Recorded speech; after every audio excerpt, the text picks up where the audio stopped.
14 अगस्त 2007 एक movie release हुई थी, चक दे इंडिया। उसके लिए शाहरुख खान को बेस्ट फिल्म फेयर एक्टर का अवार्ड मिला था और मुझे एक बेस्ट फ्रेंड अरबाज खान। हम एक ही शहर के अलग अलग स्कूल्स में थे 8th क्लास तक। और छोटे शहरों की ना एक बड़ी खास बात होती है, वहाँ कोई भी चेहरा अनजाना सा नहीं लगता, भले ही आप लोगों को नाम से न जानते हो। और उससे मेरी पहली मुलाकात एक क्रिकेट ग्राउंड पर हुई थी, जहाँ हम बैट से थोड़ी हाइट ज़्यादा वाले 7th 8th क्लास के सारे बच्चे खेलने आया करते थे। उससे मेरी वहाँ दोस्ती तो नहीं हुई, लेकिन थोड़ी बहुत जान पहचान हो गई थी। और अब ये जान पहचान क्रिकेट ग्राउंड से गली क्रिकेट तक आ पहुँची थी। और आप सब में से अगर किसी ने भी गली क्रिकेट खेला है ना, तो मालूम होगा गली क्रिकेट में सबसे बड़ा डर होता है बॉल खो जाने का। और हर किसी की गली में एक ऐसी बाउंड्री वॉल होती है जिसके पार एक बार बॉल चली जाती ना, तो बॉल तो वापस नहीं आती है, दूसरी तरफ से वापस आती हैं तो सिर्फ गालियाँ। और उसने उस दिन मेरी उस बॉल को उसी बाउंड्री वॉल के बाहर पहुंचा दिया था, जो मैंने 15 दिन पैसे इकट्ठे करके खरीदी थी। और उसूल ये था, जिसके हाथों से बॉल जाएगी या तो वो पैसे देगा या नई बॉल। मगर यहाँ मुझे दोनों ही चीज़ें मिलती नज़र नहीं आ रही थी। मगर मैंने किसी से सुन रखा था उसके पास चक दे इंडिया की DVD है, और मैं बचपन से ही शाहरुख खान का बहुत बड़ा फ़ैन था। वो DVD नहीं आ जाया करती थी जिसमें फिल्म के कैरेक्टर से ज़्यादा काले साए यहाँ वहाँ घूमते नज़र आया करते थे, ठीक वही वाली। लेकिन हम शाहरुख के फ़ैन, हमने कहा देख लेंगे। और वो DVD मैंने उससे मांग ली, जो मैं उसे वापस नहीं करने वाला था जब तक कि वो मेरी बॉल वापस ना कर दे। और इस बारे में हमारे बीच कई बार झगड़ा हुआ, ना तो मैंने उसकी DVD वापस की, ना उसने मेरी बॉल। दोनों ही जिद्दी थे। जैसे तैसे करके 8th क्लास ख़त्म हो गई। और अब एक बात बता देता हूँ, हमारे शहर में ना सिर्फ 2 ही स्कूल थे 12th तक, एक था गर्ल्स स्कूल और एक था बॉयज़ स्कूल। अब जाहिर था हम एक ही स्कूल में जाने वाले थे, और बदनसीबी से हम एक ही सेक्शन में भी थे। स्कूल के कुछ दिनों तक तो हमने सिर्फ एक दूसरे को इग्नोर ही किया था। वजह थी उसकी हॉकी वाली चक दे इंडिया और मेरी क्रिकेट वाली बॉल।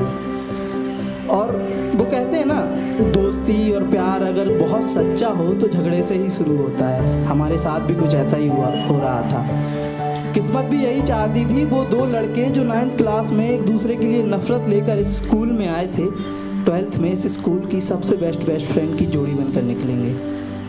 और हमारी दोस्ती की सेकंड इनिंग की शुरुआत भी कुछ ऐसे ही हुई थी। 9th के सारे बैक बेंचर्स बैठकर बंक करने का प्लान कर रहे थे। सब कुछ सही जा रहा था कि कुछ लोग गिव अप कर गए, सिर्फ 2 लड़कों को छोड़कर, जो अलग अलग स्कूल से आए थे और अपने अपने स्कूल के टॉपर थे।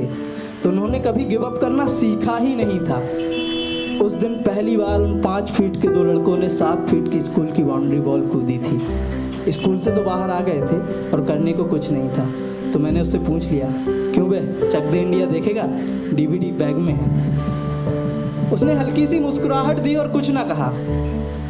और ऐसे दीवार पर साल दर साल कैलेंडर बदलते चले गए और हमारी दोस्ती और भी गहरी होती चली गई। कई बार झगड़े होते थे, लेकिन हम उसको सुलझा कर हर बार चक दे इंडिया देख लिया करते थे। और अब 12th ख़त्म करके हम एक नए शहर आ गए थे इंजीनियरिंग करने के लिए। एक शहर, अलग अलग कॉलेज और एक ही कमरा।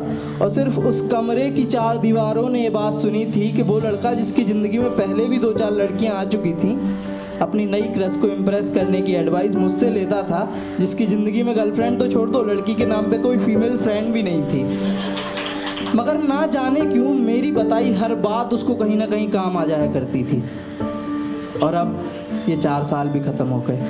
हम 9 साल बाद अलग हो रहे थे। स्टेशन पर ट्रेन मुझे एक नए शहर ले जाने को बड़ी बेसब्री से इंतज़ार कर रही थी। तब उसने मुझसे कहा, तू कुछ भूल गया है, लेकर नहीं जाएगा? और उसने मेरे हाथों में एक क्रिकेट की बॉल रख दी। बोला, समझता क्या है, मेरी हॉकी वाली चक दे इंडिया वापस कर देगा और अपनी क्रिकेट वाली बॉल मुझ पर उधार रखेगा? मैं किसी का एहसान नहीं रखता, खासकर तेरा तो बिल्कुल भी नहीं। और इस तरह मैं एक नए शहर आ गया, जिसने मुझे एक जॉब दे दी। और उसके बाद मैंने खुद के लिए भी वक्त निकालना मुश्किल हो गया था मेरे लिए, तो मैं किसी और के लिए वक्त भला निकालता भी तो कैसे। इस बीच हमारे बीच काफ़ी दूरियां बढ़ गई थी। हमने कई बार मिलने की कोशिश की, लेकिन ऐसा हो नहीं पाया। लेकिन मुझे मालूम था ये कुछ किलोमीटर्स की दूरियां हमारी दोस्ती की दूरियां कभी नहीं बन सकती। मैं उससे कह देना चाहता था, मेरे दोस्त, तेरे साथ था तो बर्बादियों में भी जश्न हुआ करते थे, तुझसे दूर हूँ तो कामयाबी में भी खामोशियाँ सी रहती हैं। लेकिन मैंने उससे कुछ भी नहीं कहा। बहुत वक्त बीत गया था और घर जाने का बहुत मन था, तो ऑफिस से लीव ली और सीधा घर की ट्रेन पकड़ ली। मगर ना जाने क्यों मैं घर से कुछ स्टेशन पहले ही उतर गया और कॉन्टैक्ट लिस्ट खोलकर सीधा अरबाज खान को कॉल किया। और कुछ ही रिंग्स के बाद हेलो की जगह वहाँ से दूसरी आवाज़ आई, अरे आज बड़े लोगों को मेरी याद कैसे आ गई। मैंने कहा यार याद व्याद कुछ नहीं आई है, ये बता फ्री है क्या। बोला हाँ। मैंने कहा क्यों बे, चक दे इंडिया देखेगा। वो स्टेशन मुझे लेने आया, वो क्योंकि समझ गया था मैं आ गया हूँ, और हमने फिर से बैठकर चक दे इंडिया देखी। और मैं देखते देखते सोचने लगा आखिर बदला क्या है। हम चक दे इंडिया तो वैसे ही एंजॉय कर रहे थे जैसे पहले करते थे, सिर्फ बदला है तो डीवीडी की जगह एक लैपटॉप ने ले ली थी और हमारी हाइट थोड़ी सी ज़्यादा बढ़ गई थी, और कुछ भी नहीं बदला था। उस दिन एक बात समझ में आई कि दोस्त और दोस्ती कभी नहीं बदलते, बदलता है तो सिर्फ वक्त, जो हमें खुद के लिए ही वक्त निकालने नहीं देता। तो आप सब अपनी इस भाग दौड़ भरी ज़िंदगी से थोड़ा सा वक्त निकालिए और अपने उस नाराज़ दोस्त को एक बार जाकर पूछ लेना, क्यों बे चक दे इंडिया देखेगा। Thank you.